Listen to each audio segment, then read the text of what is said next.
Good afternoon to those of you connecting from Singapore, and Sabah al Khair to those of you who are logging in from the UAE. First and foremost, let me acknowledge our VIPs in attendance today. Your Excellency Sheikh Saleh Al Shargi, Charge d'Affaires AD Intern of the UAE Embassy in Singapore.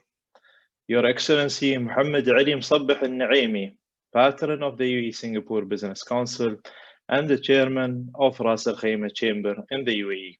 Dr. Brian Shagar, President of the UAE Singapore Business Council, distinguished guests, ladies and gentlemen. My name is Abdul Wahab Ismail from Buruj, representing our main organizer, the UAE Singapore Business Council, or better known as UAE SBC. The UAE SBC was established and registered under the Singapore Registry of Societies by the founding president, Dr. Brian Shagar, on 22nd of March 2018. The council is made up of members that are representative of companies or individuals who are or aspire to be part of the Singapore UAE business nexus. On the 28th of February 2019, during the official visit of the Crown Prince of the UAE, His Royal Highness Sheikh Mohammed bin Zayed Al Nahyan to Singapore, the UAE and Singapore government signed the Singapore UAE Comprehensive Partnership Agreement, where the UAE SBC received specific mention as one of the platforms to facilitate trade, industry, and investments between the two countries. For more info about the UAE SBC, our members and activities, please go to our website at uaesbc.com. Today's webinar is one of the UAE's flagship events under the UAE's Investment Workshop series. The event is organized every year in conjunction with the UAE National Day. This year, the workshop is jointly organized with the Abu Dhabi Chamber of Commerce and Industry and is focused on the topic of opportunities in the F&B production, distribution, and manufacturing. We are indeed privileged today to host experts representing renowned entities in the UAE, namely the Abu Dhabi Investment Office, ADIO, the Emirates Authority for Standardization and Metrology, ESMA, and Al Tamimi & Co. You will also be able to learn from experience of prominent businesses who have made a mark in the UAE F&B market in our panel discussion. To begin today's event, I now have the pleasure to invite our guest of honor to give the opening address, the Charge d'Affaires AD Intern of the UAE Embassy in Singapore, His Excellency Sheikh Saleh Al Shargi. Your Excellency, please. Thank you, Brother Abdul Wahab, for the introduction. I hope everybody can hear me and can see me as well. First of all, Assalamu alaikum wa rahmatullahi wa barakatuh.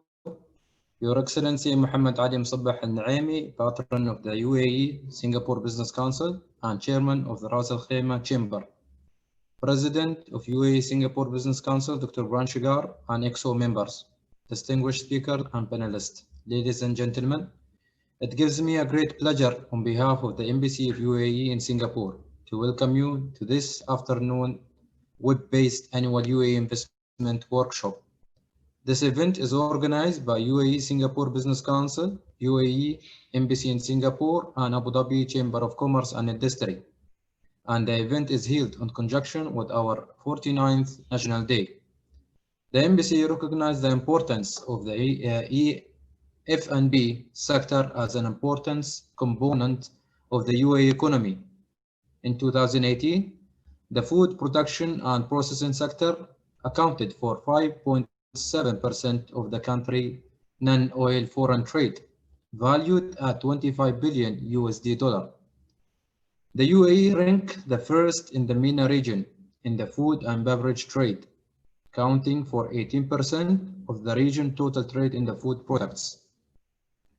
UAE enjoy largely unobstructed market access throughout the Middle East and North Africa, and approximately to major growth centers of South Asia and East Africa.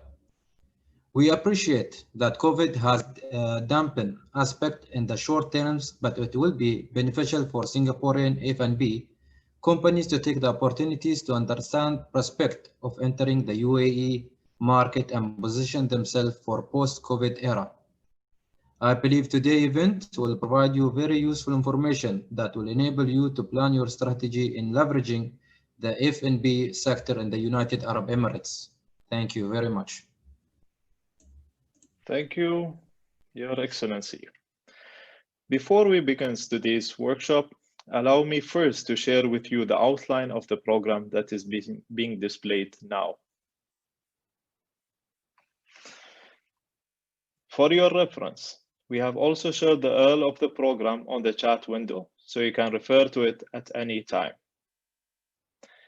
As you can see from the program outline, the three featured speakers from Adio, Esma, and Al Tamimi & Co. will be giving their presentation for about 25 minutes each. At the end of their presentation, the speaker will answer your questions. If you have a question for the speaker, please use the Q&A window to submit your question. Please begin your question by typing the speaker's name or organization first, then followed by your question. Please do not use the chat window to type your questions. We will try to fit as many questions as we can in the allocated time. Lastly, if you have any technical issues, you can chat with our admin in the Zoom chat window. Without further ado, it now gives me a great pleasure to invite our first speaker to this afternoon, Ms. Carmen James, who is the Financial Services and ICT Sector Lead at the Abu Dhabi Investment Office, or better known as ADIO. For your info, ADIO is the central government hub supporting investments in the Emirate of Abu Dhabi. Ms. Carmen will be discussing the topic of the challenges and opportunities in the Abu Dhabi UAE food sector in the COVID era. Ms. Carmen, please. Good morning or afternoon, everyone, and thank you so much for having me. It's a real privilege to be with you all today. My name's Carmen James. I'm from the Abu Dhabi Investment Office. I'm from our Foreign Direct Investment team. And our team can really advise on all the latest developments and incentives available in the UAE food and F&B market. Let me just get my presentation up with you. Perfect. Right, great. So today I'm going to be speaking to you all about the F&B and ag tech market in Abu Dhabi and why you should consider Abu Dhabi as the place to be if you've got an innovative vision at heart, and how ADIO can really support you in bringing that vision to life. So I'd love to begin by setting the scene for today's conversation. So innovation in agriculture is really one of our key focus areas because the topic is now more relevant than ever. Locally farmed produce is now more in demand. Consumers are much more conscious of the impact and the source of their food, and people's awareness of their health has really come sharply into focus during the pandemic. During these restrictions of borders and airports, we really saw supply chains and food imports impacted. And technological advances in the space really offer the possibility to solve a lot of these challenges that seemed out of reach not so long ago. And I'd like to begin here by emphasizing that Abu Dhabi's focus on agriculture and ag tech is not a reaction to these recent developments. It's actually been a long-time focus of our strategic leadership and government to turn the desert green by capitalizing on the Emirates' unique advantages such as our year-round sunshine and abundance of land. Indeed, actually, Abu Dhabi's agriculture sector is very well established with over 24,000 farms operating successfully across the Emirate. And the new impetus really in recent years has been a focus on developing those next-gen desert ag solutions that can tackle those complex problems through innovation and research and development. And this is a field where Abu Dhabi is really beginning to excel. So just to take a step back to give you guys a little bit of an overview to Abu Dhabi, as you can see in front of me, there's lots of amazing initiatives that we're proud of and that we're working on. And we really recognize these areas of having a strong and stable economy, established infrastructure, ease of doing business, and ultimately having a great life is all really important to businesses being successful. So we're really a proven expansion ground and a gateway to the world's fastest growing economies in the region. And our economy is one of the top 30 globally, with Abu Dhabi contributing to over 60% of the country's GDP. We rank high on the ease of doing business due to the support that we can provide businesses, both in the free zones and also on mainland. We also have that super competitive tax environment.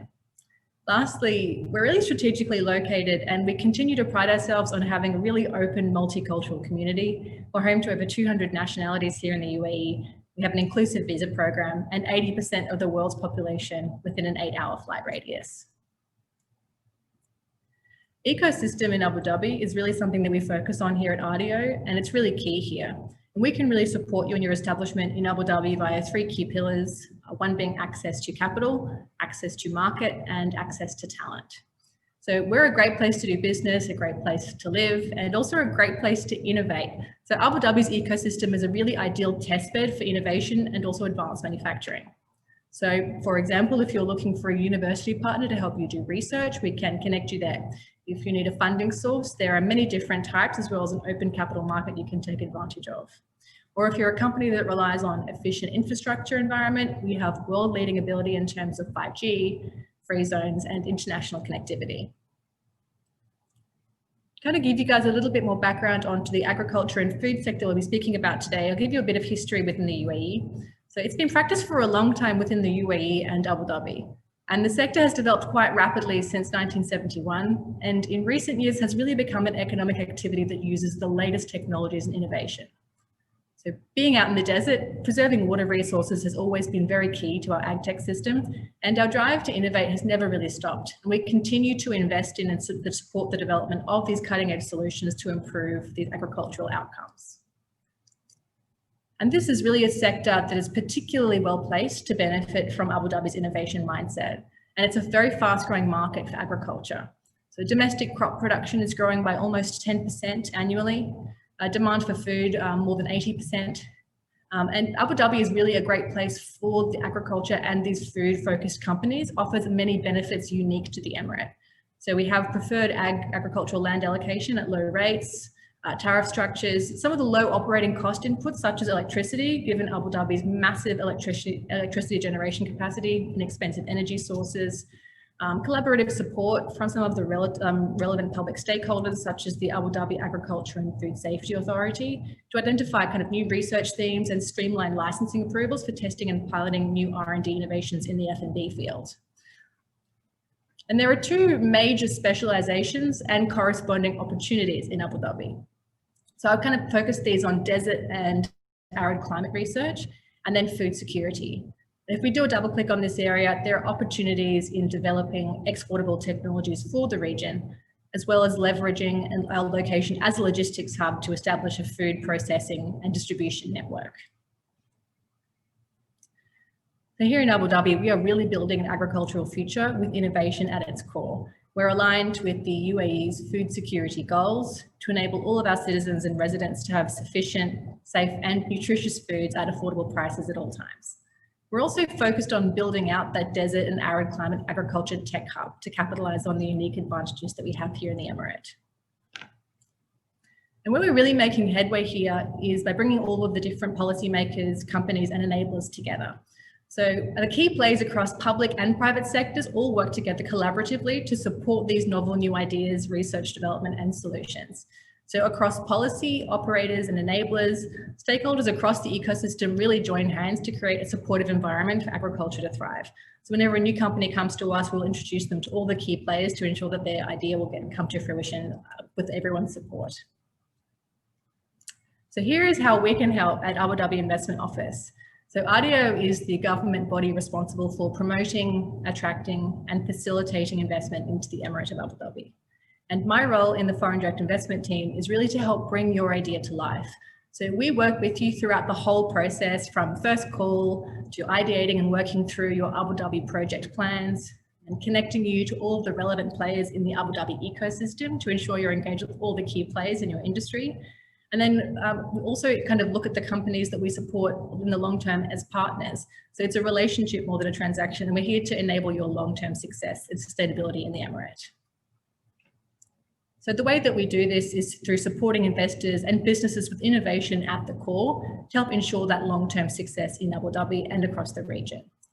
The way that we do this is through kind of tailored and personalized investor care, guidance and support, coupled with structured financial and non-financial incentives to help support your growth and ambition in Abu Dhabi. So on the financial incentive side, this can really be a game-changing form of support to help bring your vision to fruition by making your investment go further through a rebate scheme. So this can act as a runway extender or kind of a growth accelerator. So qualitatively, what we look at here is what you're planning to do in the Emirate, how it aligns with Abu Dhabi's strategic priorities, and how advanced your concept is. We can explore how we can cover your key innovative cost centers in OPEX and CAPEX that would move the needle to enable you to think bigger. So for example, any high-tech salaries, technology costs, rent, land use, utility costs, IT systems, we can be very bespoke. Whatever form you really need to support your setup and ultimately help you with your success in Abu Dhabi. On the non-financial side, what we provide assistance here is kind of across the board. We support businesses that are looking to set up here. Some examples of what we provide is access to land, office space and other facilities through our investor care team, regulatory assistance with visas, select trial licenses and others, and potential exemptions for government requirements. So our investor care team really offer a bespoke end-to-end support service with assisting you with your setup in Abu Dhabi. So you bring your idea, we make it happen. We know through our experience working with entrepreneurs that the more time you can spend on your great ideas and going to market, the better it is for your business. And we very much have this philosophy of helping in mind. The three main things I'd love to kind of reiterate to everybody to take away today are that one, we work with any company looking to expand or grow within the Emirate of Abu Dhabi. Two, we can be bespoke in the way that we support companies by tailoring your proposal from our entire menu of options. And three, we connect with the entire ecosystem for a one Abu Dhabi approach. So we're really open for business and there are a lot of opportunities here. So we've outlined what we can give you, but the next step is for you to come to us and tell us what you need to take your business to the next level in Abu Dhabi. Thank you all. I'd love to take some questions now. Thank you, Karma, for your excellent presentation. It seems that we have a question here. Can you please share with us how a Singapore-based technological company can leverage the Badan 21 Accelerator program? What are the prerequisites that are expected and how does the process work? Great question. So, I mean, we absolutely want to support any innovative companies that are looking to establish a presence in Abu Dhabi. So typically they would come to our team and we would kind of guide them through the process. What we typically look at is a balance of the qualitative and the quantitative factors. So on the qualitative side would be what kind of presence would there be in Abu Dhabi, what kind of research and innovative work would be carried out. And on the quantitative side, it would be what would be the total quantum of the presence in Abu Dhabi, how many people were you looking to bring, what kind of total investment would there be in the Emirate. So in terms of requirements, we can be very bespoke. There's no hard and fast rules as to what you need to have in place. And we'd love to talk to any companies about what they're looking to do and how we can support them in expanding here. Thank you, Carmen. And we have another question. Hi, Amanda from Singapore. One Vibes Nation Vending and Franchise Management. We have been getting orders for vending machine supply and management for the UAE market. We are looking for expansion. We are also looking for payment gateway, network, and artificial intelligence team partner for data collection via our digital machines. How can we get connected to you and support from your end? That sounds very interesting. I'd love to speak with you further. If you reach out to our investor care team, we can absolutely connect you to all the key players within the Abu Dhabi ecosystem on the JV side, as well as some of the other technology players that you're looking to speak to. So please get in touch with our investor care team. All the contact details are in the presentation that can be shared with you afterwards with a short summary, and we'd love to connect you. Perfect. I think that's it, Carm. I didn't get any more questions for your presentation. Thank you all for having me. It was an absolute pleasure. Okay, now I would like to invite our next speaker, Assam Al-Tamimi, Chairman of Al-Tamimi and Company. For your info, Al-Tamimi and Company is the largest law firm in the Middle East region today, with more than 365 staff throughout the region, specializing in various aspects of the law. Mr. Assam will give a presentation on the topic of food and beverage ventures in the UAE, legal and regulatory consideration. If Mr. Assam would turn on his... Can you see me? Yes, we can see you, sir. Thank you. Thank you very much. Assalamu alaikum. Good morning, good afternoon, everyone, and thank you for giving me the opportunity to be part of this wonderful session. And I thank for our moderators and sponsor for taking the time for organizing such a wonderful seminar. Can you hear me? Randa? Yes, please. It's very clear, sir. And you can see me? Yes. Okay, sir. I will be taking you, and I think the timing for this event is extremely timeful, because food security and trading foods has alerted a lot of governments following the COVID-19, the importance of the food security and to ensure that countries are well sufficient to satisfy the needs of their nations.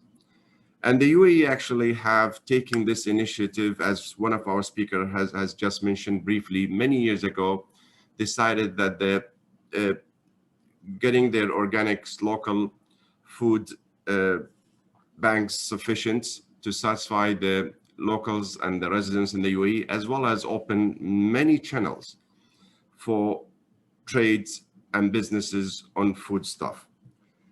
It's also the timing of this conference and this workshop is extremely important, because just recently, as early as 2 weeks ago, the UAE has opened number of companies for foreign ownership and for foreign investors.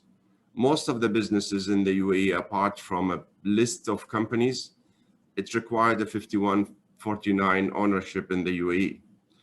Recently, with the amendments of the company law, now Singaporean companies and other companies from around the world can freely come and own their businesses here in the UAE 100% and be able to trade and compete with local entities, with the exception of very strategic businesses that the UAE yet to announce through the Cabinet of Ministers. Also, a branch of foreign companies in the past required a sponsor or a local agent, and that also has been waived, and therefore a Singaporean company can come in the UAE and set up. And the process actually very straightforward, very simple, and the documentation is very simple as getting a board resolution and the articles of the companies notarized and legalized, and some simple power of attorney for someone to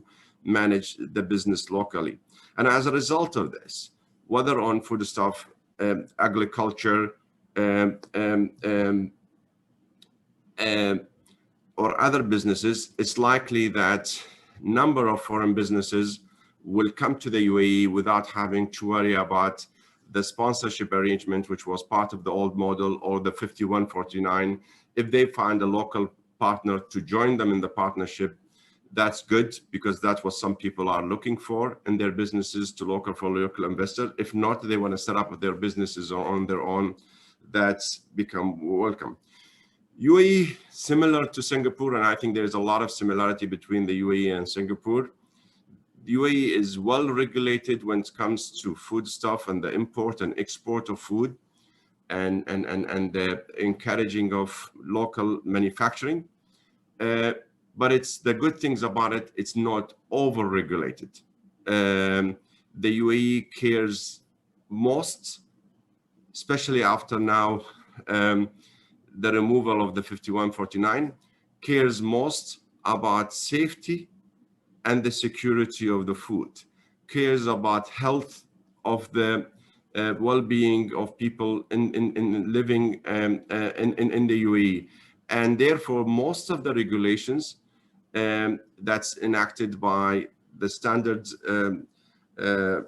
which I had our colleague Yusuf talked about briefly, or by the individual municipality of the Emirates or the custom authority, it goes all around the safety of the foods and the security of the people, and therefore none of these regulations unusual, none of them exceptional.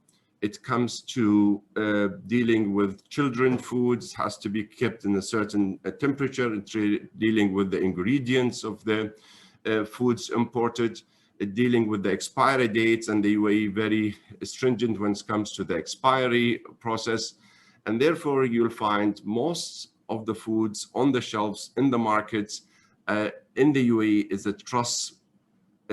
trusted among businesses and there is also, in additional to the regulations, there is a very stringent supervision over the stock, and therefore when companies comes to license in the UAE, depending about their businesses and whether they are going to be dealing with meat stuff, grain or others, it's the requirements of their warehousing, the storage, the transportation is some of the submissions that they have to do to the relevant authority in the Emirates to ensure that the safety and the proper storage and the proper movements thing.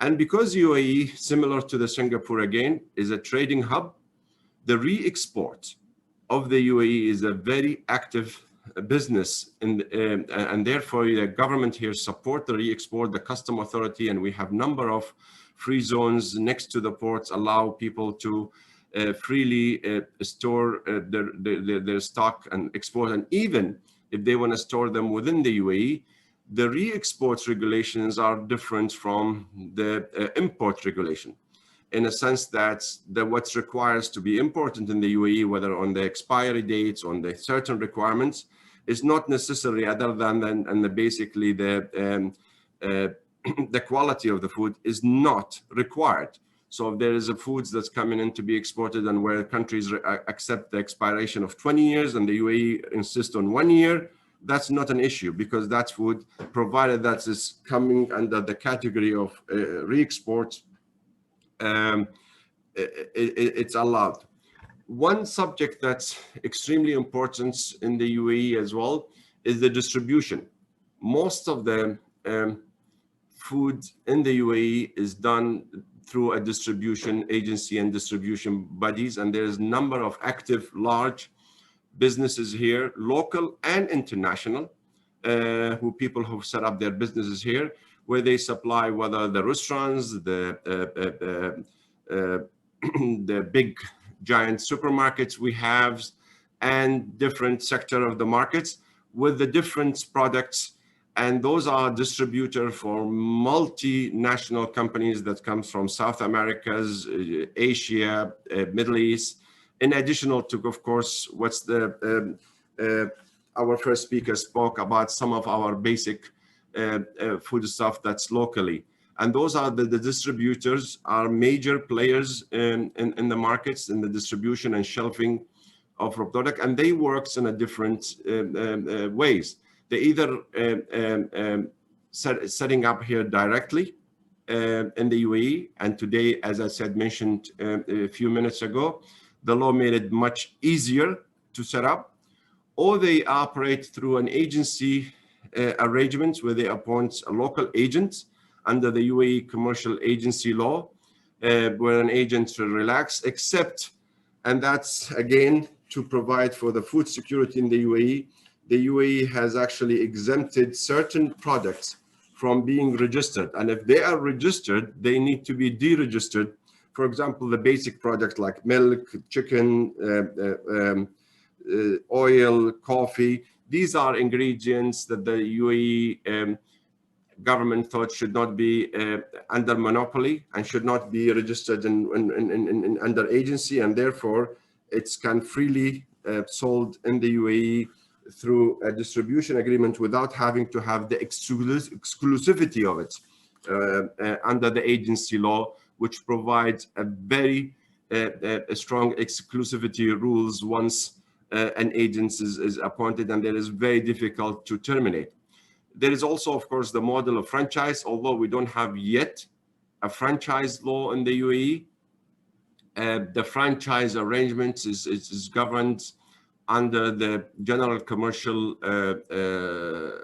law of transaction and the civil law, and it's based on the contractual relationship between the party, and it has been tested and respected by the UAE courts, where this distribution of certain franchisee in terms of NFB, food and beverages products, whether that's the like of McDonald's or the like of other restaurants or products, can be done under franchise agreements where a principal appoints a franchisee to distributes the product or set up the whole franchise in the UAE. And there is a number of very successful franchises in the UAE, whether that's on the, of course, on the food and beverages or other industry. And again, I referred back to the amendments to the commercial company law.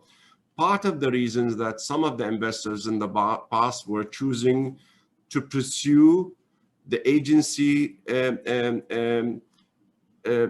agency option or the franchise options to distribute those products, either because that's their model or because the challenges of having to come in the UAE and invest in the 5149 ownership of the business. Now that has been removed and business is allowed to own 100%. I would expect that number of businesses will come in to establish direct, whether that's relating to distribution, setting up their franchise direct, manufacturing.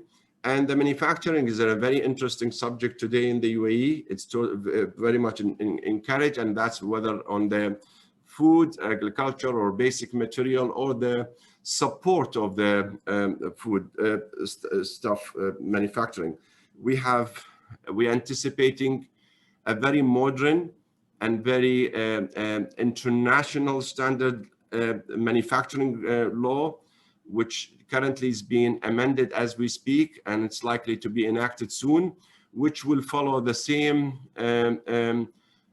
footsteps of the changes that made in the company law, where it make it possible for international manufacturing and industries to set up in the UAE to encourage manufacturing in the UAE, and therefore there is a huge opportunities, in my opinion, for the processing of foods or manufacturing of food or agriculture in general that will be licensed under the new draft industrial law to encourage manufacturers and international investors to come. And I was very pleased to hear the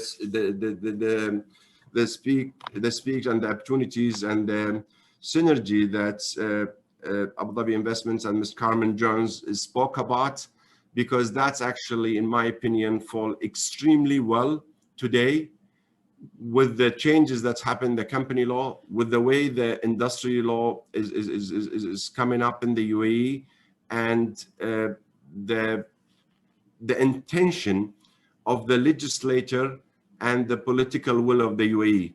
The general principle today in the UAE of the legislature and the political will in the UAE of the government here is to opening up the UAE markets, is allowing foreign investment and foreign trades, and to focus on number of sectors heavily, whether that's healthcare, education, food, and food comes side to side to those two items, I think, and therefore the timing of this event. The regulations in the UAE are very transparent, very clear. The process of licensing is actually straightforward. As I said earlier, to be licensed in the UAE, the requirement is extremely clear. It's a list of documentation, a list of information about the warehouse, the nature of the product, the source of the product, the label of the product, which is important. If there is a cold store, to provide information on the cold stores available to the importer. Other than this, and what I refer to the documentation of the principle of they're going to own the business themselves, the process is actually very transparent, very straightforward to set up the business in the UAE. And while there's many lawyers available in the UAE and you can utilize them for your businesses and to set up, but also you'll find that's very unique about the UAE. The government itself is very helpful. So even I've seen individuals and companies and manager of companies who want to set up here in the UAE who approach government and they're very accommodating and trying to guide them and link them up to the right agencies and provide them the right list of documents. I want to conclude by saying, while the process is straightforward, clear, however, the regulator here takes trading in food and manufacturing of food and storing of food very seriously. So there is no compromise on the safety, the quality, the labeling, and the expiration dates of those foods. So when it comes to the human safety and the safety of the foods and the quality of the foods, the government here takes it very seriously, and they don't really compromise on that at all. And that's why you will find the UAE market, when it comes to dining and re-exporting, is a very well trusted market. I'm happy to answer any questions or be part of any discussions, and I would assist in anything if somebody even have a question to write to me by email. Thank you, Mr. Assam, for the very interesting presentation. We have some questions for you. What is the most or the single most difficult challenge that importers of foodstuff may have in trading in the UAE?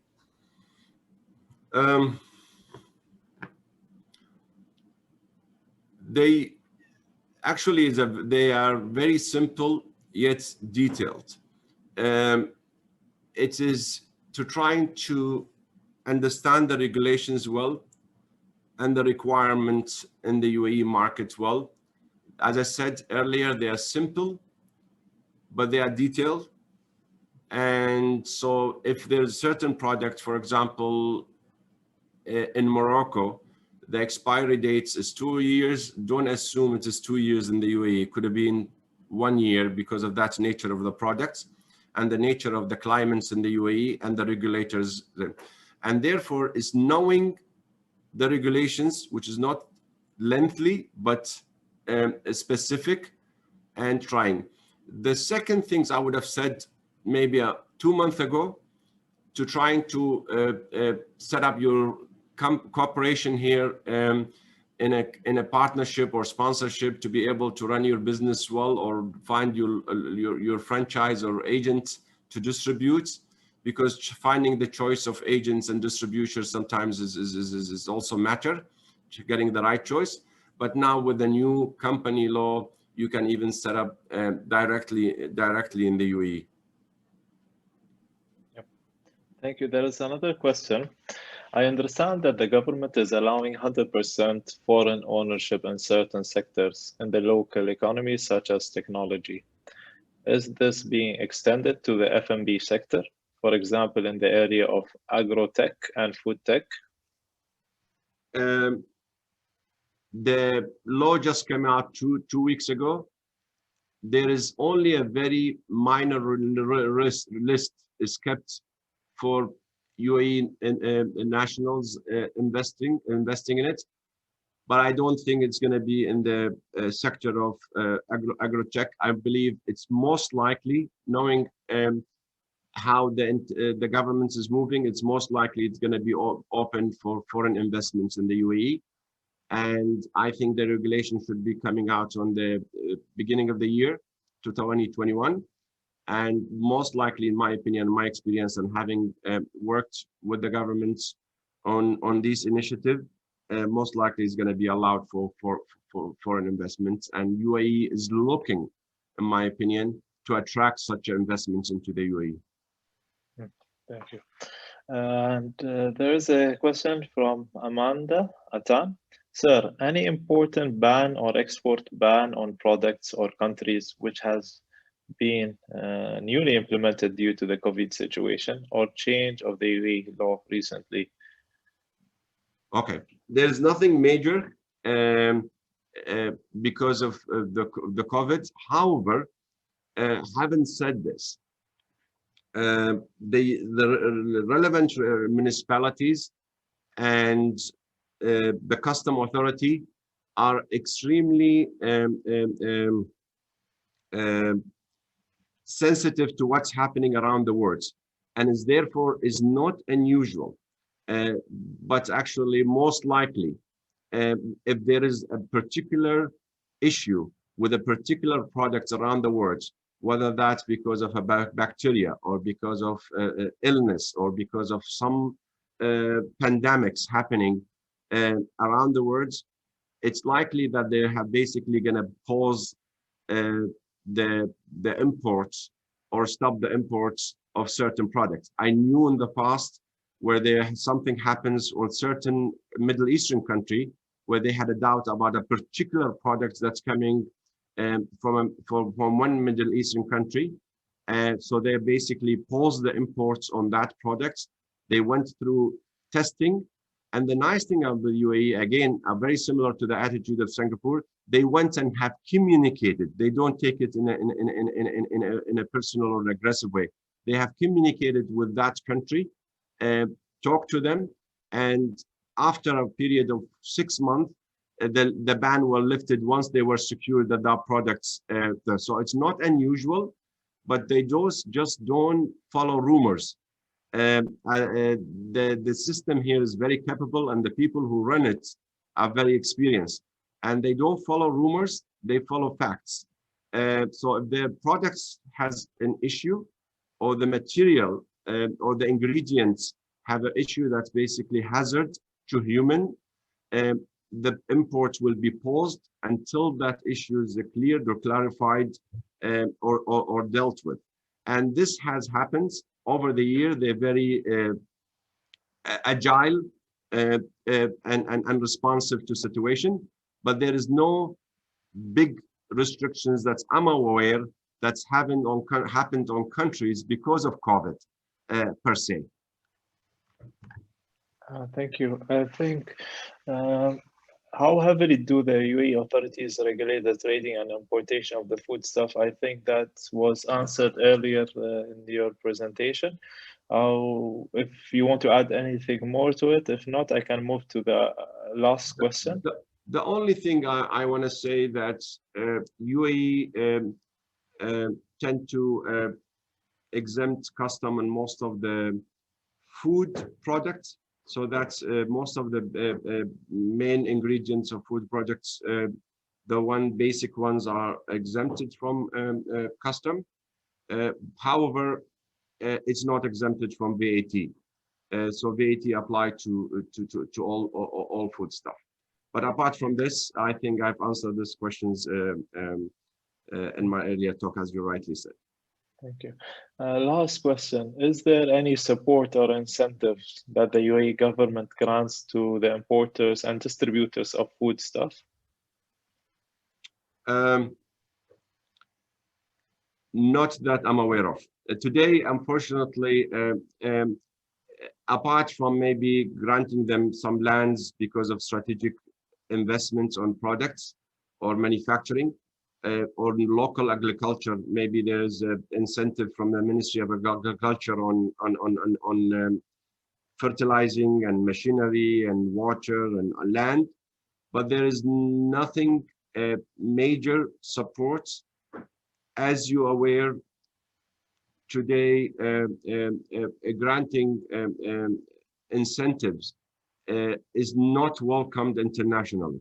The international community thinks that by granting incentives, you basically you do not create an even land for other competitors, and therefore it is not welcomed by the WTO and international community to grant incentive. And therefore, the only minor incentives that I'm aware of, and maybe I'm missing something here, is those for the local basic agriculture, where it's also, and even that one is very minor, relating to lands and certain benefits on fertilizing and some support to local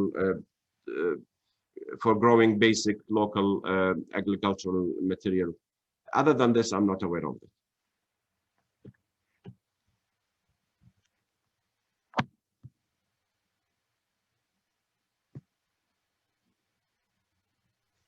Okay, let me see. There was a question posted. I'll answer it live.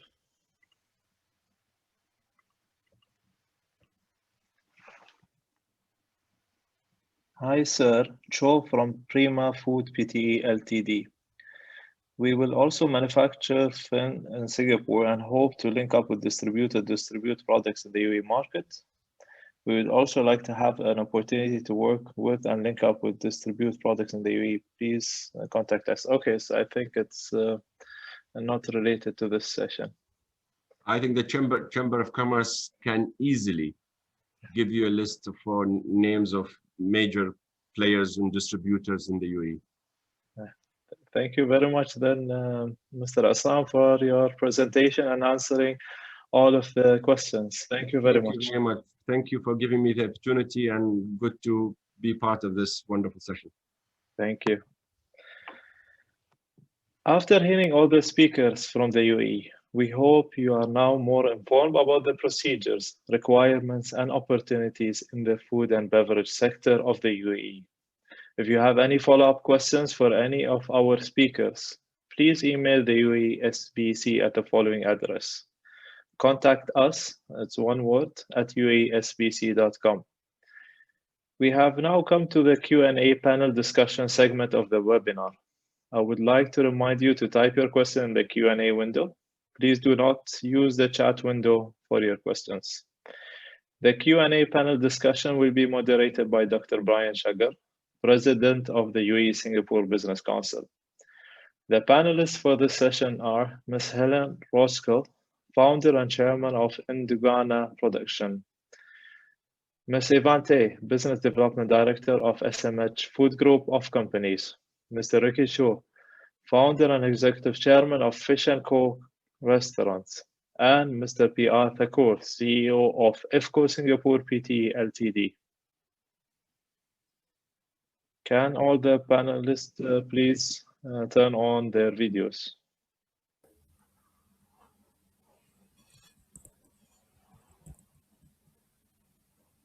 Okay, Dr. Brian, I hand it over to you.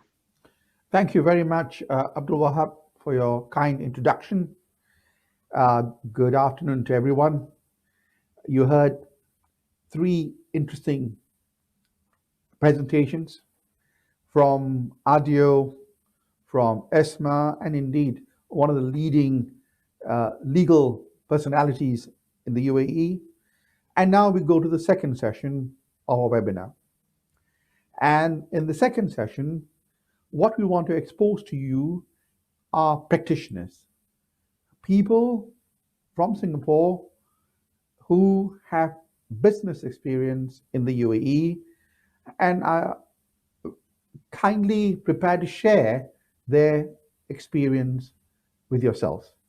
So we believe that this panel discussion, which will be interactive, is going to be hopefully very helpful for you, particularly those who are looking at the UAE market. And you've heard about the attractions of the UAE market. And indeed, we have a very good panel this afternoon. Helene, representing a major food manufacturer and processor in Singapore and the UAE. Ms. Evan, who it's been very successful in penetrating the UAE market for her dim sum products. Ricky Chu, who has been successful in establishing his Fish & Co. company in terms of a franchising arrangement in the UAE, and Mr. Thakur from IFCO, which is a conglomerate in the F&B sector in the UAE that is also present in Singapore. And the format of this panel discussion will be as follows.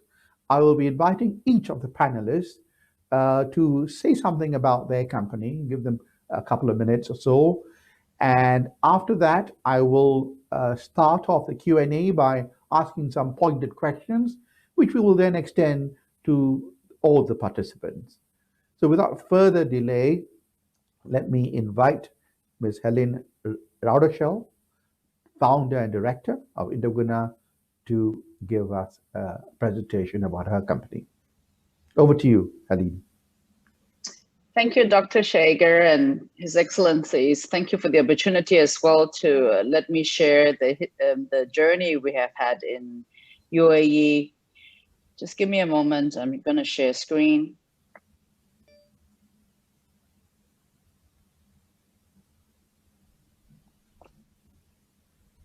Is it readable? Yep.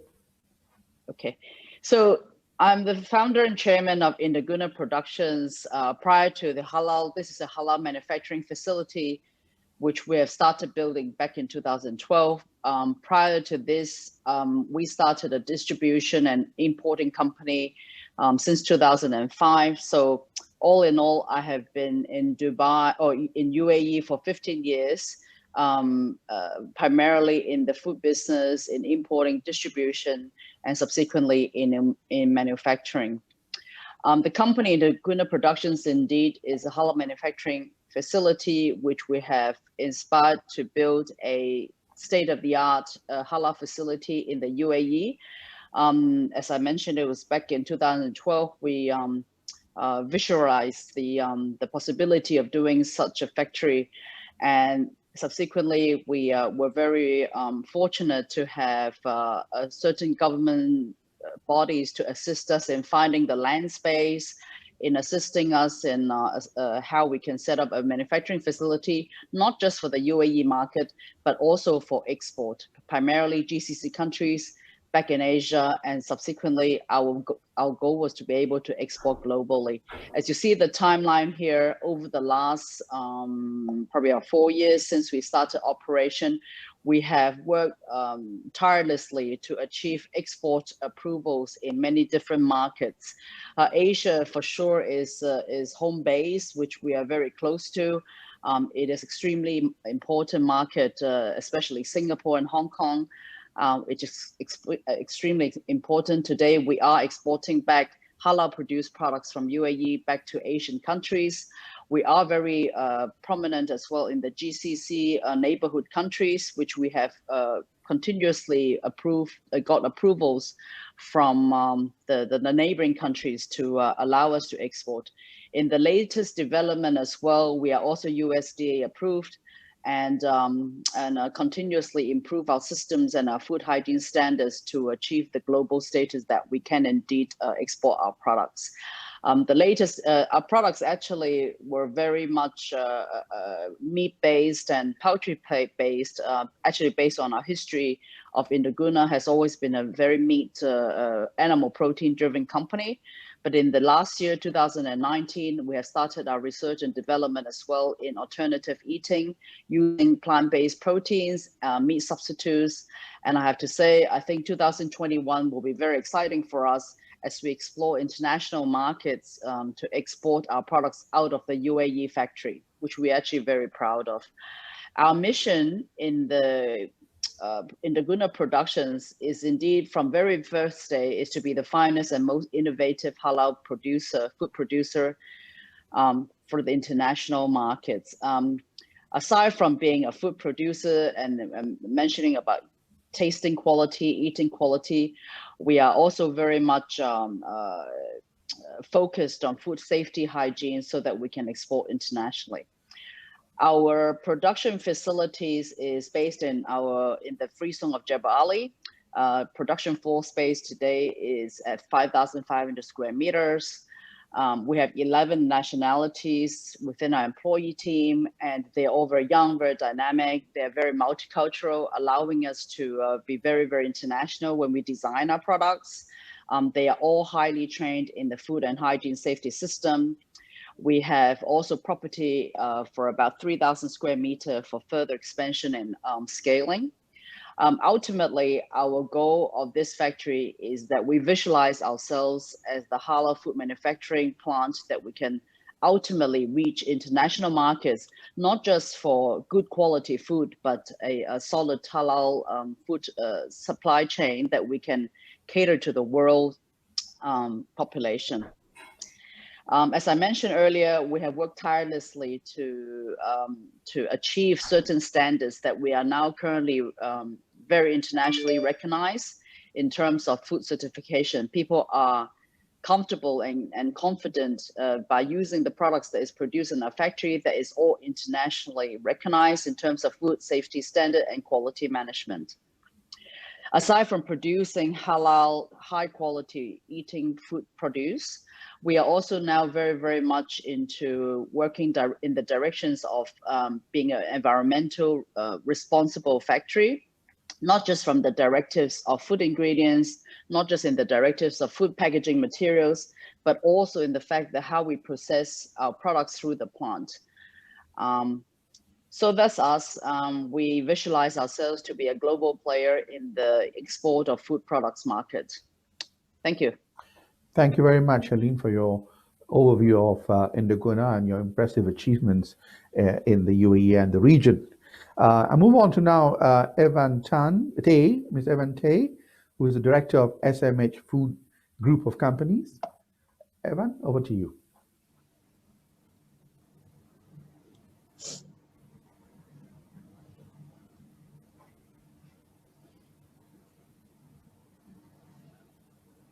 Assalamualaikum. Good afternoon.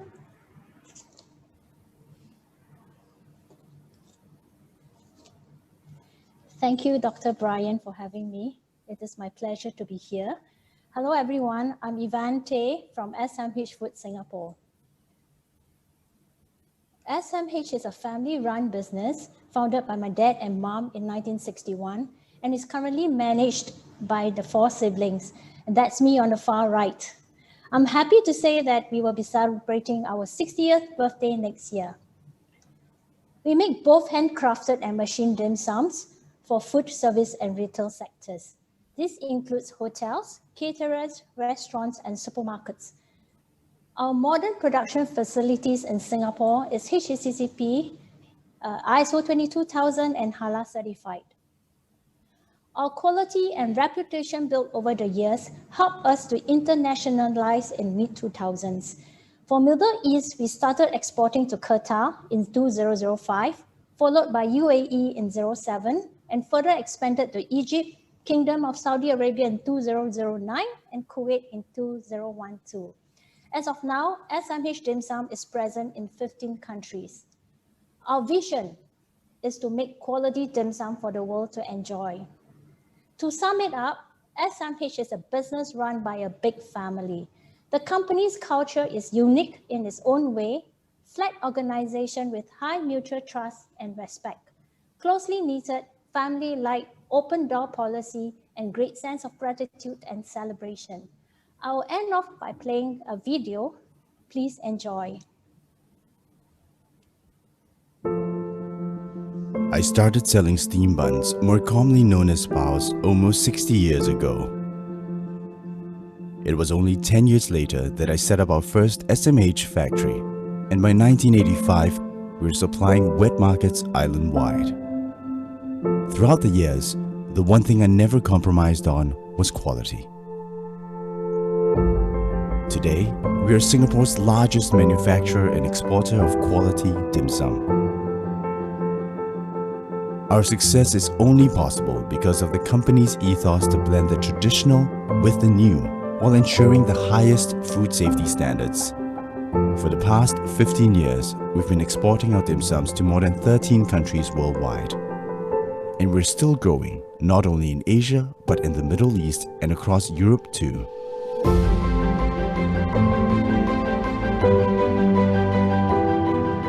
Although I started this as a family business, we still have to remain nimble and adapt not only to our ever-evolving business environment, but to our customers' taste buds as well. Dim sum literally means touch the heart in Cantonese. It is the heart and passion of our SMH collective family that sets us apart from the competition. When you take a bite out of our dim sum, you can be sure that each bite contains years of experience, dedication, and tradition. SMH, touching your heart wherever you are.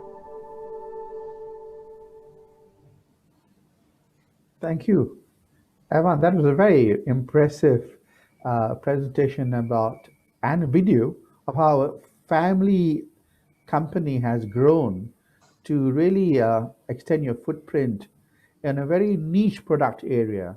And that's certainly an impressive story to share with all of us. And we'll talk more, of course.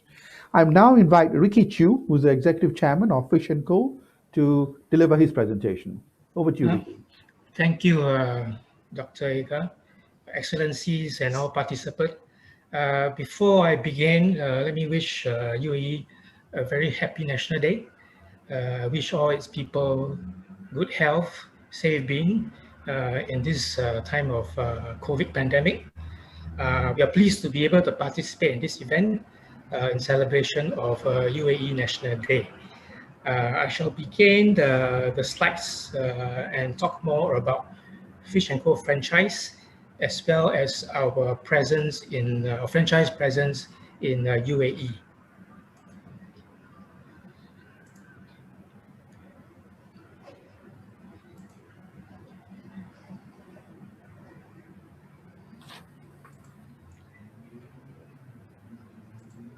Okay, basically, for the benefit of those that don't know us well, we are an international seafood restaurant, casual dining. We have 10 outlets in Singapore and another 45 outlets internationally and growing in 8 countries and more. We are considered one of the largest halal seafood restaurants in the world, because I think there are not many halal restaurants in the world, halal seafood restaurant in the world that has a chain like us. Right? This is one of our menu. Basically, we serve international cuisine with a global flavor. We are specialized in our fish and chips and our seafood. The name Fish & Co. actually stands for the variety of fish that we serve, and the Co. actually stands for the other types of seafood like mussels, squid. It also stands for the company of our people, the people that makes the food and the people that serves it. Okay, this is a map of where we are now at. This year, we were supposed to open a few new territories in Saudi and Egypt, Maldives and Sri Lanka, but unfortunately we are not able to do so this year, and therefore most of the franchise program has been postponed to next year. Right.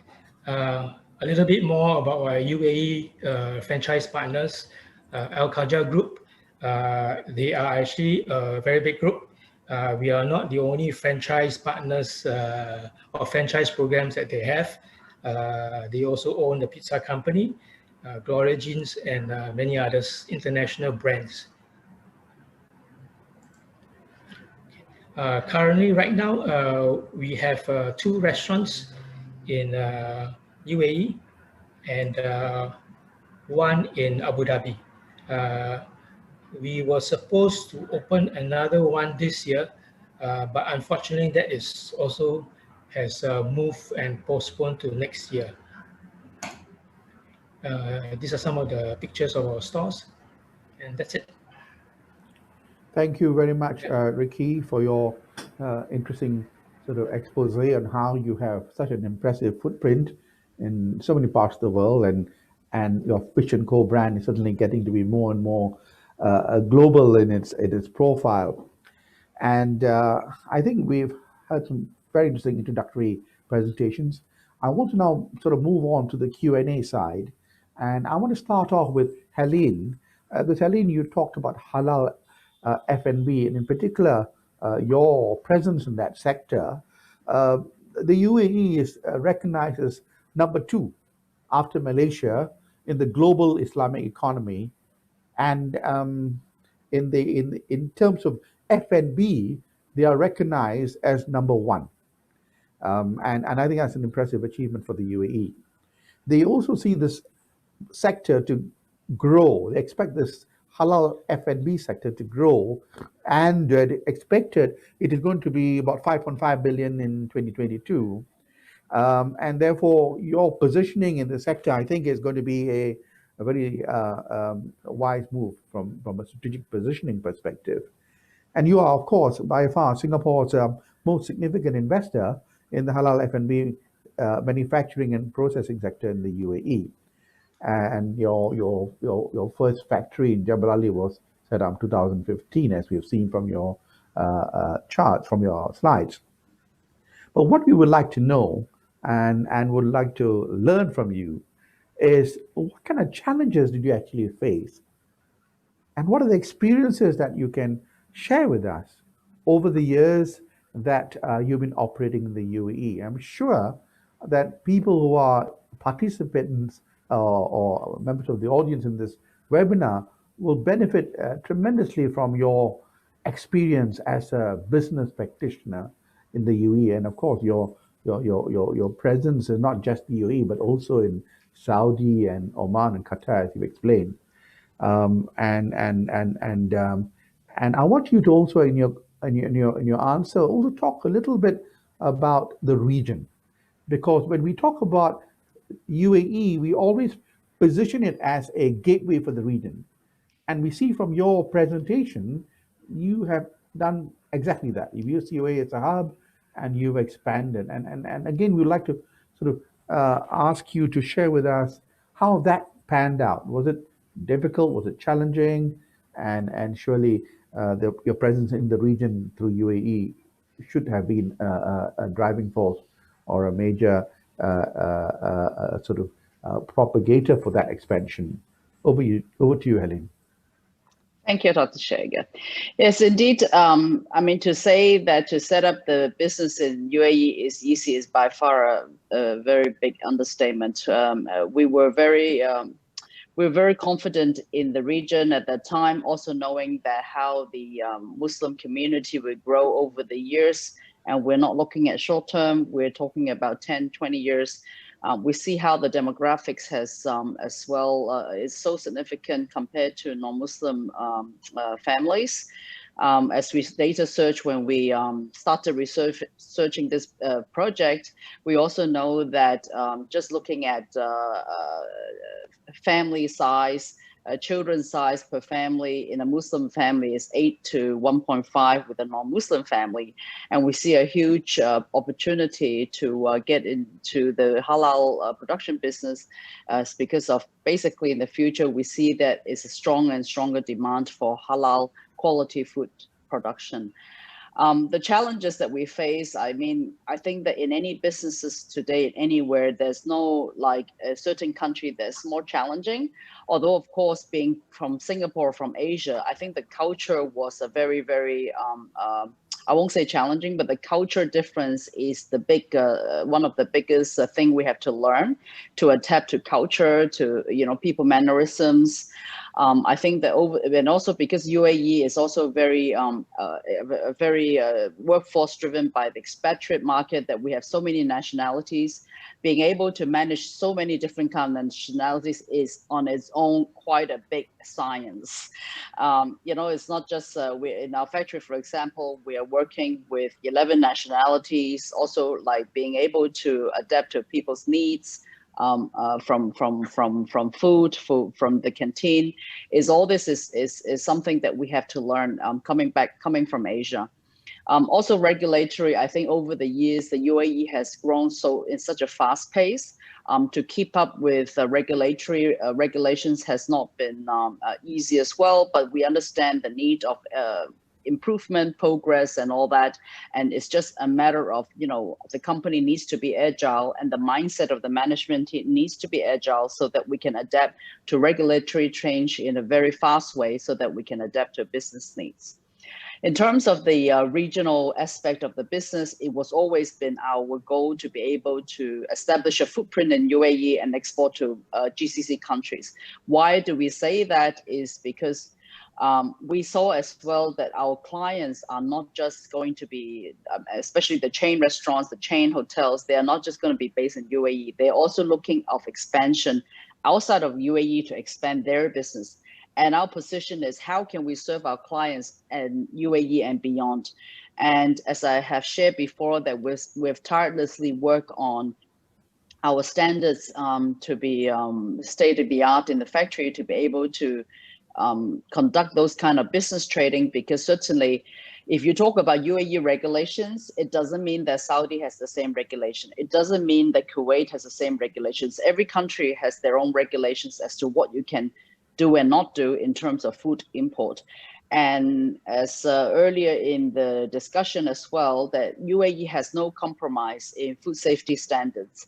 It is one of the strictest countries that I've ever worked with in terms of food regulations, ensuring that food system is secure and that the consumers has high confidence in things that are produced in UAE. As I mentioned, it is one of the highest standard countries that I've ever worked in terms of following the regulations. But we're very happy to continue our journey in UAE. We continue to do so because firstly, we believe that being in UAE is a center point of the globe. It is very central in terms of shipping, in terms of connection to our clients globally.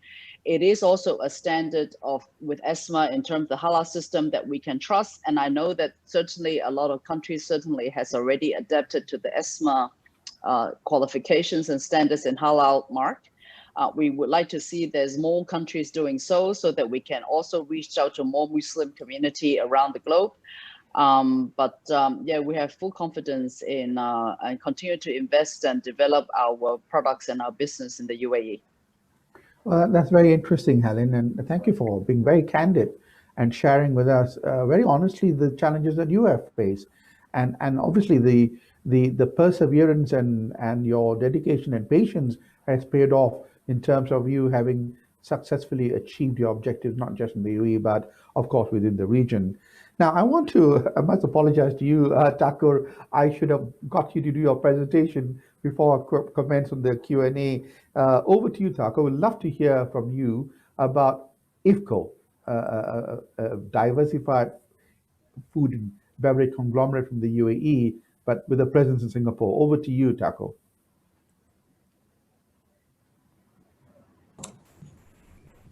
Well, thank you, Dr. Segar, for the kind introduction earlier.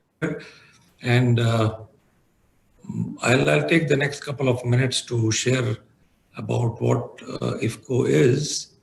Let me share my presentation.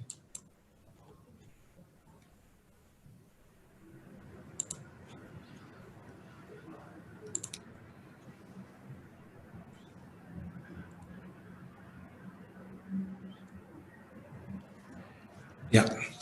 So IFCO is a UAE-based international group which is into manufacturing, marketing of food products, derivatives, intermediates. It has been in UAE since 1979, and it traces its origin to India, where the group has been established for over 100 years. It has got 80 operations in 33 countries. The brand portfolio is over 80 brands. Products reach over 101 countries.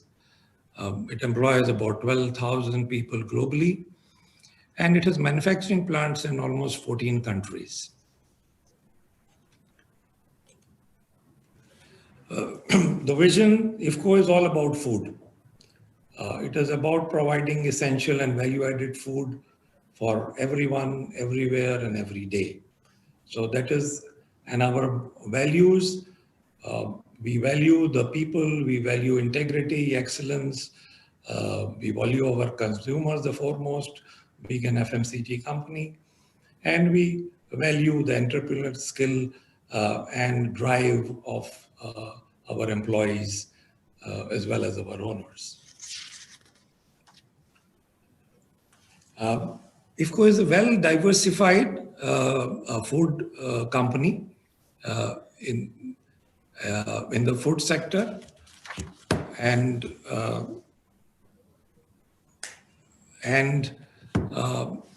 it is having various verticals, but all, as you see, are encompassing the FMCG or the CPG sector, as you call it, and also into the F&B sector, right down to London dairy cafes and bistros, which are operated in Dubai, and also with IFCO having its own sales and distribution. So we are into beauty, in soaps, in impulse foods, biscuits, chocolates, ice creams, in poultry, bakery ingredients, oils and fats, chemicals, and the related packaging, which goes into the food sector. And we have our own sales and distribution segment. These are our various brands, the major brands, and our global footprint. We are present in many countries, in 14 countries as manufacturing operations, and many more countries with rep offices and sales and marketing offices. Our brands are very well known, especially in the UAE. We are the #1 oil brand in UAE, the #1 ice cream brand, Igloo. The Noor brand, sunflower oil, is the largest selling brand. And just to take you through, I mean, there have been many awards and recognitions to our brands over the years, but only during the last year, we have had 4 major recognitions coming our way. Tiffany was recognized as the #1 brand in the food sector in UAE by Kantar Food Brand Footprint. IFCO Beverage Solutions has got a product called Karak Chai with camel milk, and this was awarded the most innovative hot beverage at the Gulf Food 2020. Our London Dairy Chocolate Brownie Dessert Bar was awarded the most innovative ice cream at International Ice Cream Consortium Awards in Sweden. And lastly, the IFCO Rahma brand extra virgin olive oil won the gold award at the World Olive Oil Competition in New York recently. So these are the various awards which our brands have garnered in the last year. I would not go into the details here. More information would be available on our website, which you can visit for more information. The group's journey, as you see, is 45 years old, and it still continues. And obviously, this journey should be inspiration enough for any aspiring Singapore company looking to invest in UAE. And I'm sure you would recognize that this journey would not have been so remarkable and value enhancing without the fertile infrastructure and incentives provided by the government in UAE and the environment and the infrastructure which the country provides. And basically, if you have seen our footprint, our global footprint, when we started in 75, we were a UAE-based company. Today, the gateway principle, the hub and gateway to that part of the world is seen in our global footprint. And today, hardly 35 to 40% of our revenue comes from UAE. Almost 60 to 70% revenue comes from outside UAE. So it was a launching pad for us, UAE, and then we have grown globally. That's it from my side. Thank you very much, Taco. And I must say, you are representing in this panel a UAE conglomerate, unlike the other 3 panelists who are representing Singapore companies with their with the business dimension in the UAE. You are the other way around. You represent a major UAE food and beverage conglomerate that's obviously also represented in Singapore and the region. So it's really a great delight to have you as one of the panelists in this panel discussion. And I'll come back to you with one or two questions afterwards. I want to direct a question to Evan. It is really very impressive what you've achieved, as I said to you earlier on. And I particularly like your vision statement. I'll read it out: to make quality dim sum for the world to enjoy. And I believe this will resonate not only with the UAE consumers, but also in the broader GCC region, as dim sum is increasing its popularity among the very cosmopolitan population, as well as the local Arab community in the UAE and the region.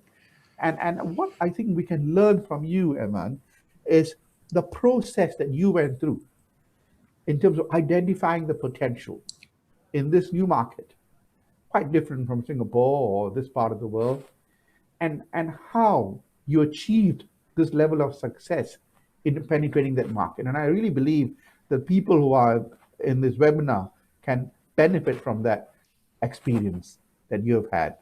Over to you, Ivan. Thank you, Doctor. Good question. Our market entry was really through happenstance. The opportunity presented itself when organizers happened to taste our dim sums by chance and invited us to be the official supplier of dim sums at the 2006 Doha Asian Games in Qatar. So within 2 months, we were able to get our products at the Athletes Village. So there wasn't really a methodology. Instead, the ingredients for this push was twofold in our preparedness for the venture. Firstly, a Singapore quality products, which is reflected in our brand message, quality you can taste. And secondly, the readiness and courage to adapt to new opportunities. Don't forget, the Middle East in 2006 is a lot different from 2020. As for your second question, for the process, remember I said that having a good product is important. Not every opportunity will be by coincidence, actually. We also have to make our own luck. No one will know that we have a quality product if we don't put ourselves on the world map. SMH has been participating in Gulf Food and other trade shows organized by SFMA to showcase our products. A quality product will sell itself, and having the banner under a Singapore brand and guidance from ESG, we have had no problems attracting interest. This is the easy part. The more difficult part is to raft through the many potential partners and decide who is the right one. My advice for this is to look at which one has the best fit to grow both the partnership relationship and the brand collectively. Big is not always better, but building trust in the relationship is always very crucial. For this, ESG being on the ground has helped to provide much insight, and I must thank them for their help in putting Singapore countries on the global stage. Thank you so much, Ivan. I think it's so interesting, and you certainly have persevered despite all these challenges, and you have been proactive, and that is what I think is important for people to realize. By participating in these very important food and beverage conventions in Qatar and the UAE and elsewhere to promote the brand. And of course, the point you made about ESG, I think is a very important point. ESG has been phenomenal, and I do 100% agree with you how great a role they have played to help Singapore companies to enter into these markets. And of course, they have a presence in the UAE as well. And we do, as I'm sure you would have faced, there's a lot of competition, tremendous competition. And I'm sure you face competition because dim sum is produced in China as well. And I'm sure there are other people in the same sector that are competing with you. However, your emphasis on quality control and a certain pride that I can see in your video that you have in the quality of your product is, I think, quite a distinguishing aspect of your business strategy, and I applaud you for this, Ron. Now, thank you, Doctor. you're welcome, Ricky. Now, Yes. the ESG is also very keen to, I know, promote Singapore brand names, and across all sectors, of course. You've got Charles and Keith, for example, in the shoe industry at the retail end, who are very successful in promoting their brand and anchoring themselves in the UAE market. And we're delighted that a local brand in the F&B sector, i.e. Fish & Co., has made a successful foray into the UAE market. Now, and what I'm sure is a case is many other Singapore F&B outlets like you would like to follow in your footsteps. I'm sure they would like to, and I'm sure that they can learn from you. And hence, I would like you to share with us some of your ideas on the franchising model that you have adopted. For example, it's a one franchisor for the whole country, a good route to follow, or maybe different franchisors for different emirates, or each outlet being run by an individual franchisee. I'm talking about franchisees actually. So is it good to have one nationwide franchisee, a sort of emirate-based franchisee, or outlet by outlet? I'm just giving you sort of example of sort of thoughts that I'm sure many franchisors like you would want to think about as to what kind of model they should adopt. And we would love to get your experience and track record. I'm sure you've explored all these various options, and I'm sure that our Singapore companies who are looking at the F&B potential there would want to sort of learn from your experience. Over to you, Ricky.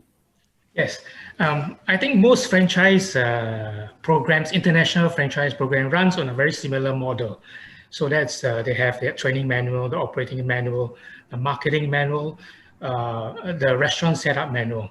But basically, I think the gist of it is why and how a potential franchisees decides to buy a franchise. Most of our partners actually visited our restaurants, and from there they decide to buy a franchise. They probably have gone to the one in Abu Dhabi, or maybe the one in Bali. They see what they like, they feel what they like the ambience, they like the vibrancy of the diners, our customer service, our servers, and they probably would have thought to themselves, and I would like to bring this back to my country, bring back a successful franchise and make money, right? So the key word is actually make money, right?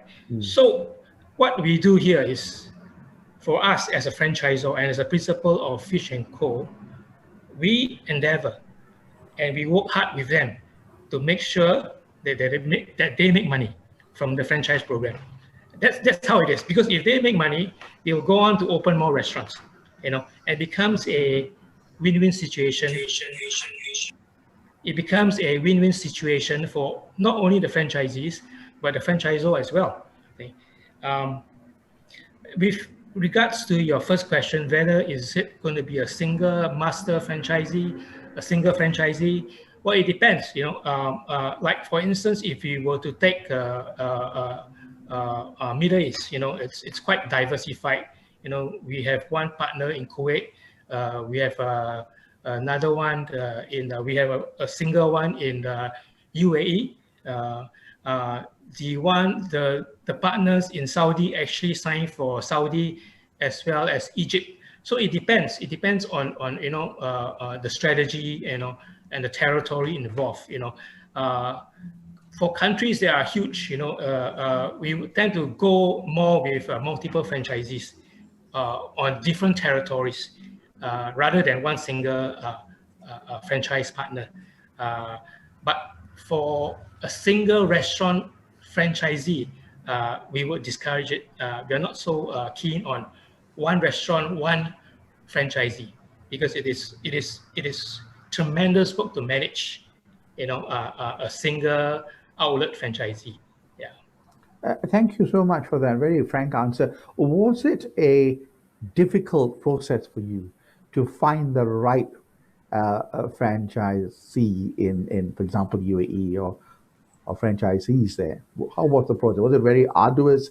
Was it relatively easy? Were there many people knocking on your doors? We had multiple inquiries, and Al Khaljeh is actually a very big group with 100 over restaurants in the Middle East. So we are happy to partner them. We know that they are capable of managing the franchise program well and running the franchise restaurant well. So we were actually very fortunate that they took up a franchise with us. Yeah, but of course, having said that, like for us, like what Helena just said, we are operating out of Singapore. So the culture is different. Different country, different culture, different people, different lifestyle. So in order for Singapore companies to actually move out overseas, it's fundamental to actually understand, a country's culture, how the people live, their lifestyle, what do they do, and then from there, you could probably, work on a better understanding, working relationship with your partners, like I would say, the Arabs, our Arabs partners are very different from our Filipino partners. The Arabs are very calm and collected. There's a time, there's a place. It will come. But the Filipinos will say, they're very emotionally charged. So they would say, let's meet up, let's Zoom. What about this? They're all enthusiastic and very energized. So it's a way of managing and building that relationship with each individual partners from different countries. Well, that's really so relevant, and I really want to again re-emphasize and reiterate the point you made about understanding the culture, the norms, the character of the country or the people you're dealing with, which you obviously have gone to great extent to understand, and that obviously explains why you have been successful. One sort of related question that I want to ask you, Ricky.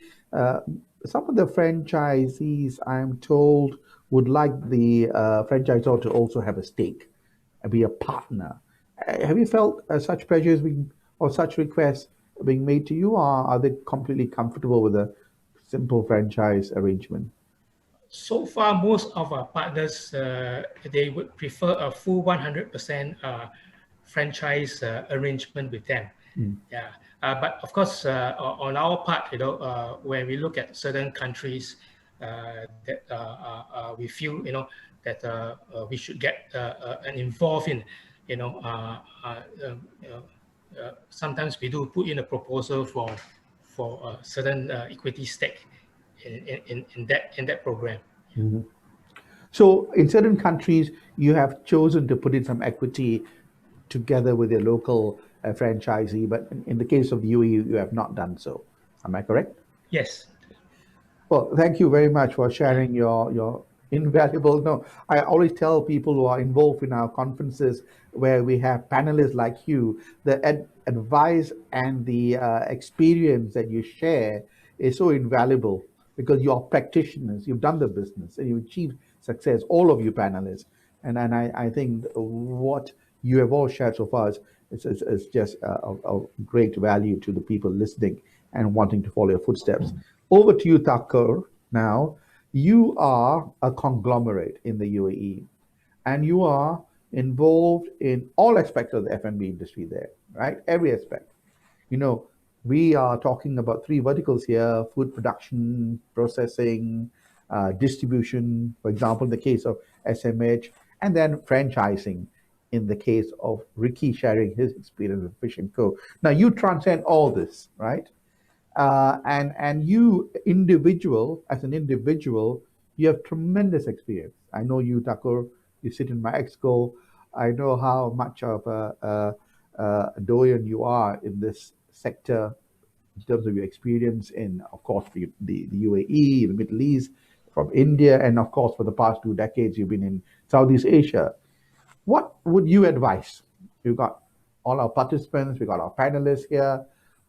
What would be your advice to Singapore companies who are interested in the UAE market in any of these 3 verticals that we've been covering as the subject of our webinar today?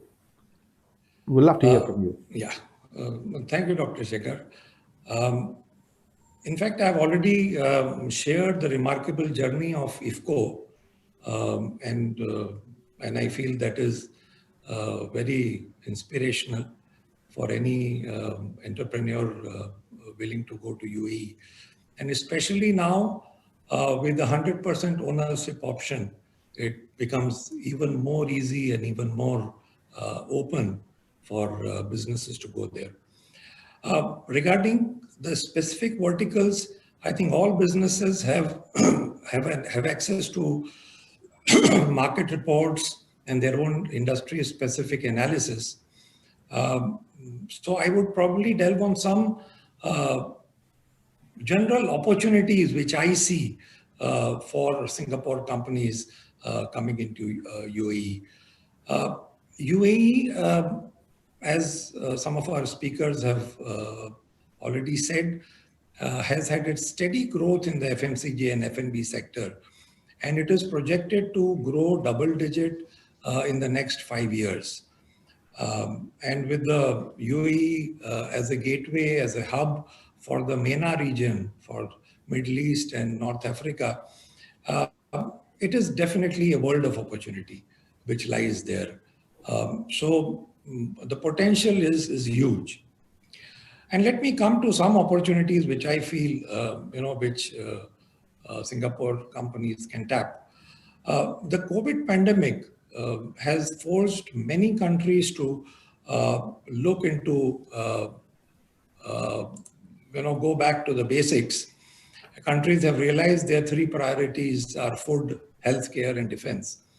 So on food, most of the countries have gone for food security and are targeting self-sufficiency. So this provides a huge opportunity for the food sector, manufacturing for Singapore companies who are interested in setting up a manufacturing base in UAE. And probably some areas which would be of interest would be meat processing, the dairy industry, and the confectionery segment. So these will be sectors which will provide opportunity for Singapore companies to go and put manufacturing bases there. And continuing on COVID, people have become aware of the importance of immunity and good health. And this region, unfortunately, is also grappling with a lot of lifestyle disorders. And just to give an example, probably what people want to call as diabesity or diabetes and obesity. So there's a huge opportunity for halal health food and wellness food products in UAE today. So Singapore companies who are involved in health food and wellness product can branch into halal health food, and a huge opportunity lies there. UAE is just like Singapore, both in the makeup of its economy as well as the demography, high disposable incomes, big tourist arrivals, sizable expat population, changing lifestyles and consumer preferences. And all these are opportunities for Singapore companies to replicate its domestic success in UAE. The opportunities are immense. And in these uncertain times, there are more opportunities which come into play. And I see probably a lot of M&A opportunities which can come to Singapore investors and entrepreneurs in UAE. So it would be a good time to look at M&As in UAE wherever possible. In conclusion, People who have visited Dubai have been mesmerized by the dazzle of the gold souks and the early morning sun on the sand dunes in UAE also show a similar dazzle. So UAE is all about the alchemy of turning sand into gold.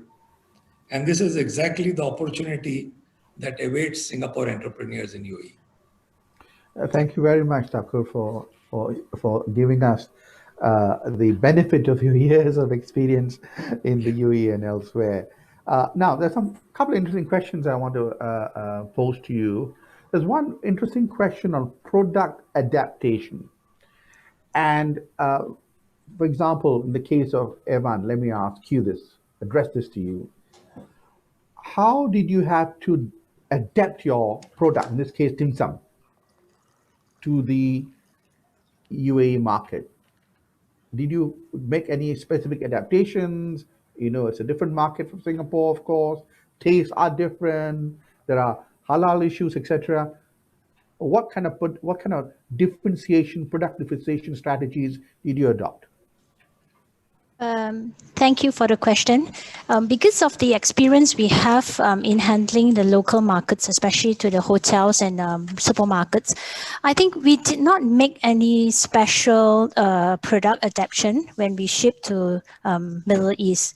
In fact, we would like to introduce and educate consumers on the authentic Chinese food, authentic dim sums, the taste of authentic dim sums, by not altering any of the ingredients to suit the local taste. What we did was, in fact, to introduce our local flavors, Singapore flavors. What we did was like the Singapore local chili crab bun, salted egg custard bun. Those buns, I believe, are very local and very close to Singaporeans' heart. So that's what we produce, and that's what we thought that should be the way to go. That's very interesting. So you emphasize on an authentic sort of image in terms of the products you have, and that is a selling point in its own right.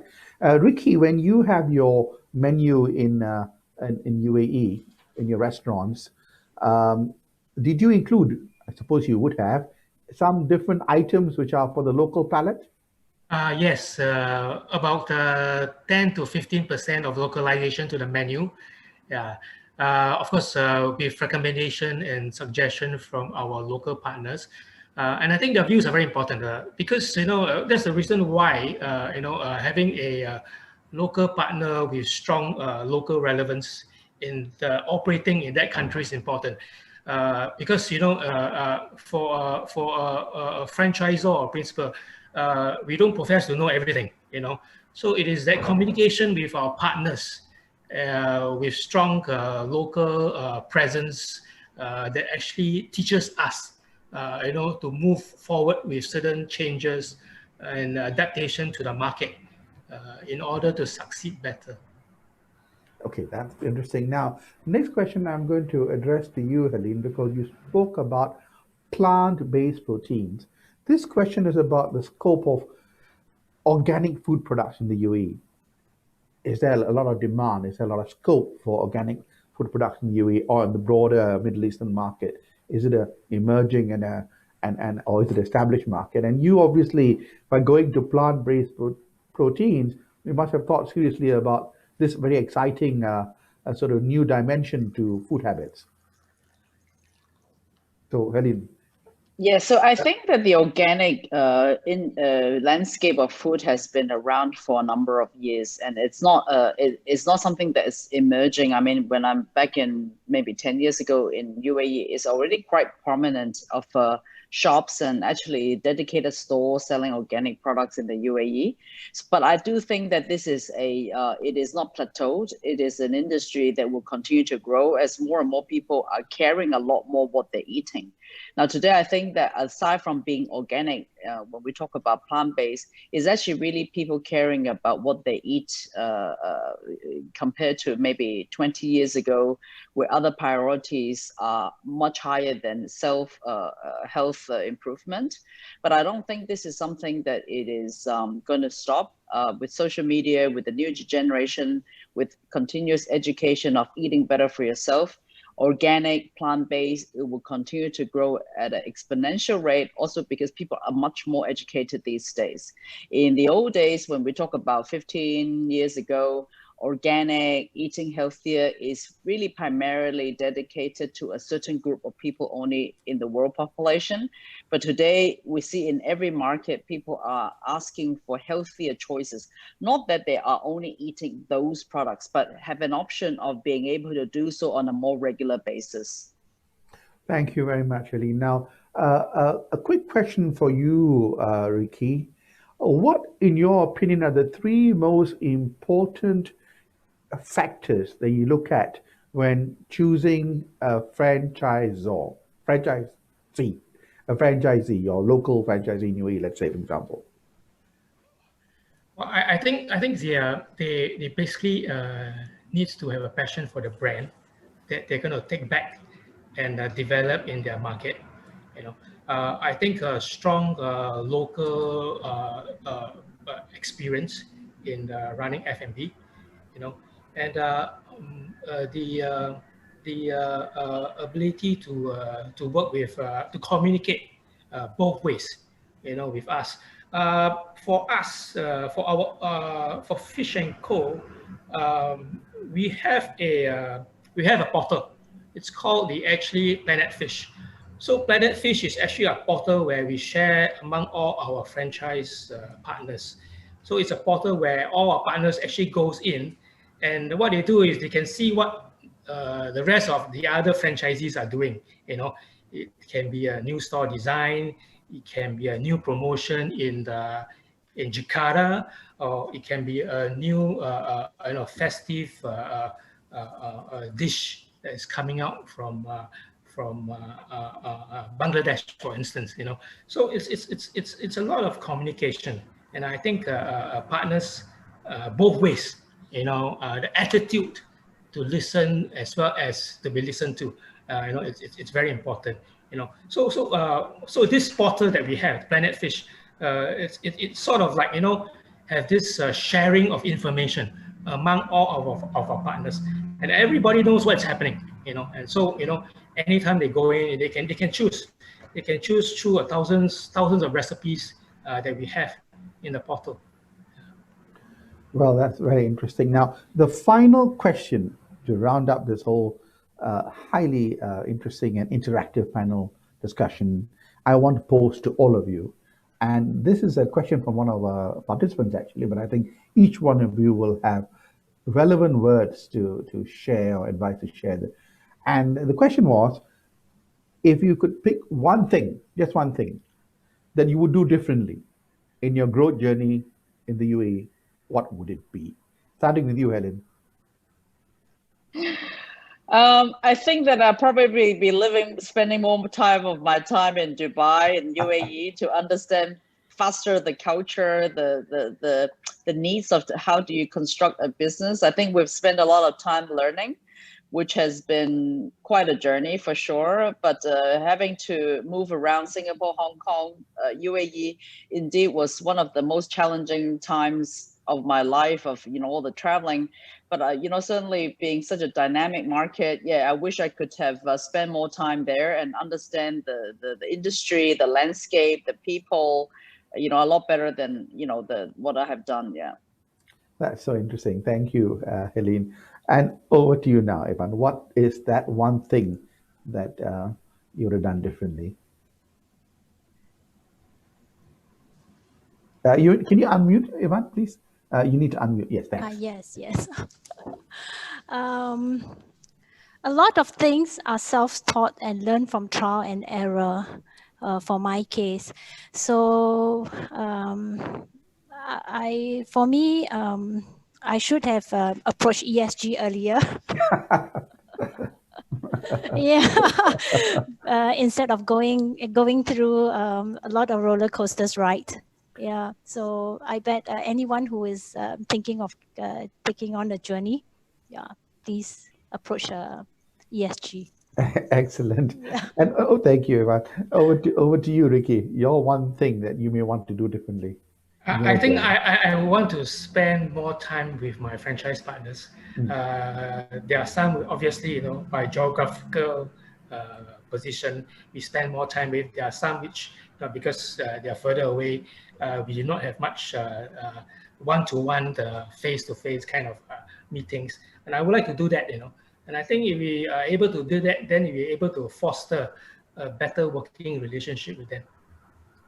Oh, that's fascinating. Now, Thakur, you, it maybe not fair to ask you about your one thing, but yes, if you could look at your journey into the UAE, I know you've had an extensive journey over a long period. What is that one thing that perhaps you could have done differently to make that journey even more effective than what it has been? In fact, having kind of shared the 45 years journey of IFCO and a very successful one with growth year on year, I do not foresee something which probably could have been done in a better way. We probably tick the right boxes in whatever we did. But I think from a general perspective, understanding the surrounding, understanding the location, understanding the country is always very, very important. So probably the big take is that when you go to a country, and if you go to UAE, it is very important to understand the culture, understand the people, understand the landscape in that country. Not only relating to your product per se, but relating to relating to everything around you, your customers, your infrastructure, your distribution. So there has been learnings for us over the years, which probably things which we could have done better in probably product selection, in opportunities which we were missed. But I think the most important is scanning the landscape. That is to be done in right earnest before embarking on any project or any business. Well, ladies and gentlemen, you have heard from, four very, very erudite panelists who have been very honest and forthright and candid in sharing with you without holding anything back. And I think for that, we really need to applaud them. Unfortunately, I'm the only one who can applaud for their kind sharing session. And that's what I call this, really a sharing session. And of course, you've been a good audience asking great questions. Before I pass you back to our moderator, I just want to say a few more words of thanks. I want to thank our guest of honors, of course, our Sheikh Saleh Al-Shaki, who is the Charge d'Affaires ad interim of the UAE Embassy, for kindly giving us his welcome address, and the other guest of honor who you will soon be hearing from is His Excellency, the patron of the USBC, Muhammad Al-Nawami, and also the chairman of RAK Chamber. I wanted to thank, of course, the speakers who preceded this session, the three presenters who were brilliant. And of course, I want to thank Abdul Wahab, our moderator, who has done an excellent job in moderating the session. And again, another word of thanks and appreciation to our fantastic panelists who have been brilliant in this sharing session. Thank you all. Over to you, Abdul Wahab. Thank you, Dr. Brian, and thank you for all the panelists for the excellent discussion that we had today. For the rest, if you have any more questions to ask, you might contact us at uaesbc.com. Now we have come to the penultimate part of the webinar. It gives me a great pleasure to invite one of the most respected figures in the UAE banking and trade industry, His Excellency Mohammed Ali Msabbih Al-Naimi, to give the closing remark. His Excellency is the chairman of Ras Al Khaimah Chamber of Commerce and Industry in the UAE, and also the patron of the UAE Singapore Business Council. Your Excellency, please. Abdul Wahab, I think His Excellency has had a problem connecting, and so he has sent a message asking me to deliver his closing address. Okay, so he sends his apologies. So I will, on his behalf, deliver the closing address. So here goes. Your Excellency Sheikh Saleh Al Shaki, Charge d'Affaires at Interim UAE Embassy in Singapore, distinguished speakers, panelists, ladies and gentlemen. It gives me great pleasure to render the closing address of the UAE SBC flagship UAE Investment Workshop, titled Opportunities in F&B Production, Distribution and Franchising, held in conjunction with the 49th National Day of the United Arab Emirates in collaboration with the Abu Dhabi Chamber of Commerce and the UAE Embassy in Singapore. As you have heard, the revenue for F&B sector of the UAE is projected to reach 202 million in year 2020 and grow at an annual growth rate of 17%, resulting in projected market volume of 145 million by 2025. The UAE has scored 70.4 in the risk reward index for the F&B sector, which is conducted by the Business Monitor International organization, which is way above the world average of 50 points.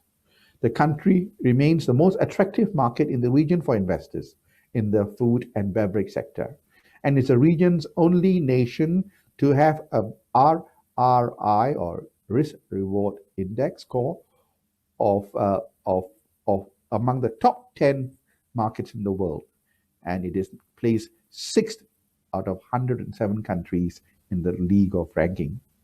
You have heard presentations today from experts in the UAE on various aspects of the F&B sector.